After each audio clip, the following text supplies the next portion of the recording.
I'm Carolyn Lee, and I'm an architect. Actually started when I was in grade school. My sister used to take the House of the Week out of the Cleveland Plain dealer. Well, I had to do the same thing, only I realized as I kept taking out these floor plans that I was interested in what I could do that was different and better. Started there, ended up going to architecture school, started working for a firm in Nashville, ended up deciding to go back for my master's and moved to Boston, and then moved to Philly and finally ended up here in Happy Valley.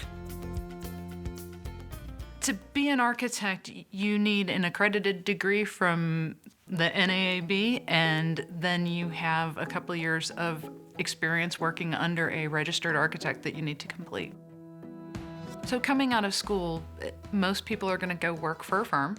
Big firms are great because you can specialize. You also get to work on bigger projects, right? Because it's a whole lot easier to build a 400,000 square foot building when there's 10 people to work on it versus when you have 2.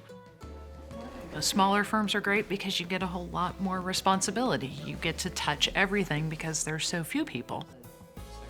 For me, I didn't hang out my own shingle until I had 25 years experience. And even now, there's still days where I'm like, I don't know if I know everything I need to know, but I know enough to go ask someone for help when I get to that point. So I actually started off working for Gresham Smith out of Nashville as one of my co-ops and ended up in their healthcare studio. We did emergency room additions, we did brand new hospitals, we did imaging, cancer centers, you name it, kind of across the entire gamut. It was great because I really got to dive in and get very specific and really start to understand the processes that went into the space.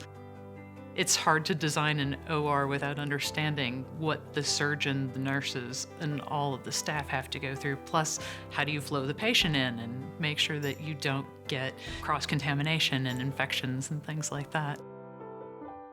What people don't tend to realize is how much legal and code information is in the background to a project. Guidelines for healthcare, there's just building codes, plumbing codes, mechanical codes. It's a lot of reading and a lot of legalese. I moved my firm from outside of Philadelphia to Happy Valley.